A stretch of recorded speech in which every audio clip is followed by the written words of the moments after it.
সকলকে ধন্যবাদ জানাচ্ছি, অভিনন্দন জানাচ্ছি। আমি তোমার সঙ্গে আলাদা কথা বলে নিচ্ছি,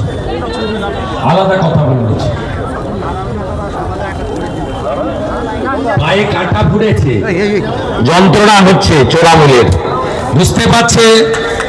এই মিছিলের লম্বাটা দেখে, যখন ফ্লাইওভারে মিছিল ছিল সামনে এবং পিছন পুরোটা দেখেছে, দেখার পরে আতঙ্কিত হয়ে এসব করছে।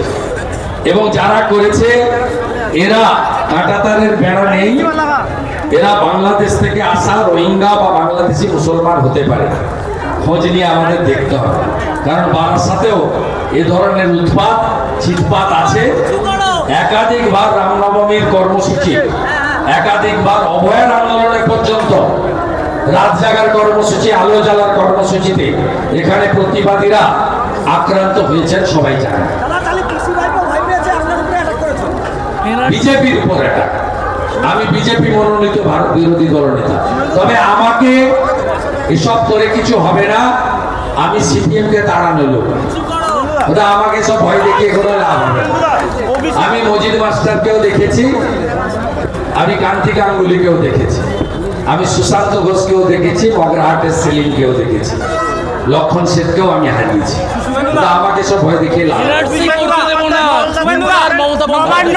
নির্বাচন কমিশনকে হুঙ্কার দিয়ে বকলমে এনআরসি হতে দেব না জানালেন মমতা।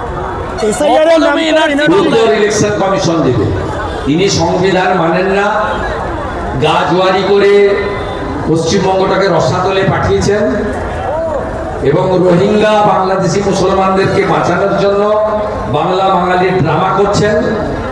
অর্থাৎ ইনি ইলেকশন কমিশনকে আঙুল তোলার সাথে সাথে সংবিধানের 324 থেকে 329 যে অনুচ্ছেদ তাকেই আক্রমণ করছেন। Election commission should take appropriate action, এটা আমাদের দাবি। নবান্ন অভিযান আটকাতে ডিভিশন বেঞ্চে মামলা, নবান্ন অভিযান আটকাতে মামলা হলো ডিভিশন বেঞ্চে। শুনুন, অভয়ার বাবা মা ডাক দিয়েছেন, তিনি সব দলের অফিসে গেছিলেন। অন্য দল কি করবে জানি না, আমাদের শ্রমিক ভট্টাচার্য, আমি তো প্রথম দিন থেকেই ব্যক্তিগতভাবে ছিলাম ওনার পরিবারের একজন হিসেবে,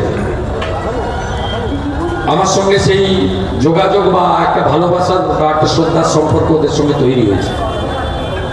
আমাদের রাজ্য সভাপতি শ্রমিক ভট্টাচার্য রাজ্য অফিস থেকে ঘোষণা করেছেন পতাকা ছাড়া এই অভিযানে বিজেপির প্রত্যেকটি কার্যকর্তা উপস্থিত হবে।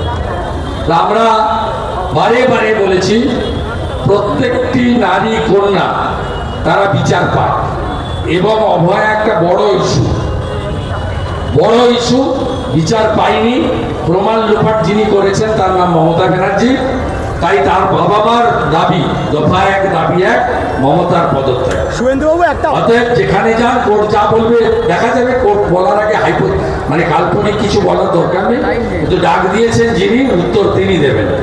কর্মসূচিতে আমি তো যাবই, আমার সমস্ত শুভানুধ্যায়ী সহকর্মীকে যেতে বলবো, এবং অফিসিয়ালি বিজেপি স্টেট প্রেসিডেন্টও ঘোষণা করেছেন বিজেপির সমস্ত কার্যকর্তা তাদের মতো করে নবান্ন অভিমুখে রওনা দেবে। ওই দিন সকালে রাখি বন্ধন করবেন, বোনের হাত থেকে রাখি পরবেন, 12টার সময় নবান্নর দিকে যাত্রা করবেন। একটা অরাজনৈতিক নবান্ন অভিযান, শুভেন্দুদা, একটা অরাজনৈতিক নবান্ন অভিযান, সেটাকে কেন্দ্র করে পুলিশের বাড়তি তৎপরতা চলছে। পুলিশের বাড়তি তৎপরতা, একাধিক আইপিএসকে নিয়ে বৈঠক হচ্ছে, কিভাবে আটকানো হবে? ভয় পেয়েছে, এটা সাধারণ মধ্যবিত্ত পরিবার, তার বাবা মা, তিনি যেভাবে মেরুদণ্ড সোজা রেখে লড়াই করছেন, এটা তো পশ্চিমবঙ্গের ক্ষেত্রে একটা দৃষ্টান্ত। অর্থের লোভ দেখানো হয়েছে, অনেক কিছু করা হয়েছে, কিন্তু করা হয়নি, কারণ ধর্ষকদের প্রোটেক্টর মমতা। উল্টো দিকে সোমনাথ অভয়ার দেহ তাড়াতাড়ি পুড়িয়ে দিয়েছিল বলে পানিহাটিতে তাকে চেয়ারম্যান করা হয়েছে। মমতা গিয়ে কেষ্ট যেহেতু পুলিশের স্ত্রী এবং মাকে ধর্ষণ করবেন বলেছিলেন, তাই কেষ্টকে পদ দিয়েছেন, কেষ্ট সিকিউরিটি বেড়েছে। অর্থাৎ ধর্ষকদের একটা বড় ছাতা আছে পশ্চিমবঙ্গে, বড় ছাতা, সেই ছাতাটার নাম হচ্ছে মমতা ব্যানার্জি। মৃত ভোটারদের নাম কাটা ঘিরে রাজ্যে বিভিন্ন জায়গায় চাঞ্চল্য। মৃত ভোটারদের ভোটার তালিকা এসআইআর শুরু হয়নি, তো শুরু হলে বুঝতে পারবেন। 4 জনের নাম থাকবে না, মৃত ভোটারের নাম থাকবে না, অস্তিত্বহীন ভুয়া ভোটারের নাম থাকবে না, ডবল এন্ট্রি থাকবে না, চতুর্থ রোহিঙ্গা মুসলমান বাংলাদেশি মুসলমানের একটারও নাম থাকবে না, কিন্তু মমতা বন্দ্যোপাধ্যায় একটারও নাম থাকবে না। প্রথমে ইলেকশন কমিশন কাটবে, 8 মাস পরে বিজেপির সরকার আসবে, যোগীজির কাছ থেকে বুলডোজার ভাড়া করব। এবারে হাবড়া, অশোকনগর, ওদিকে গাইঘাটা, স্বরূপনগর সব তো বর্ডার, বাগদা সব বর্ডার, সন্দেশখালী, হিঙ্গলগঞ্জ পাশে বর্ডার, এপাশ থেকে সরবো ওদিকে পড়বে। মুখ্যমন্ত্রী ইলেকশন কমিশনকে বলছে দালালি করছে, অমিত শাহ দালালি করছে, বন্ডেজ লেবার তাই বলছে। সংবিধানকে অ্যাটাক করছে, ইলেকশন কমিশন শুড অ্যানসার। বলছেন বসন্তের উনি বলবেন। কোকিল উড়ে যাবেন আপনারা, বসন্তের কোকিল আজকে মমতা আপনি বলেছেন পারবেন। ভোট আসলে এরা আসে। ওর কথা কেন গুরুত্ব দিচ্ছেন আপনি? ও আজকে বলেছে আমি কোনোদিন হারতে চাইলে হারি না, তো আমার কাছে হেরেছে, দাদা 40,000 সিএসসি আমার কাছে হেরেছে। আমি ওকে বলছি আপনাকে আমি ভবানীপুরে হারাবো। বিজেপি যাকে দাঁড় করাবে, আমাকে দাঁড় করালে আমি হারাবো। অন্য যাকে পদ্ম ফুল দেবে সেই পদ্ম ফুলকে জেতানোর দায়িত্ব আমার। আজকেই তো বলেছে আমি হারি না, আর আমার কাছেই তো হেরেছে।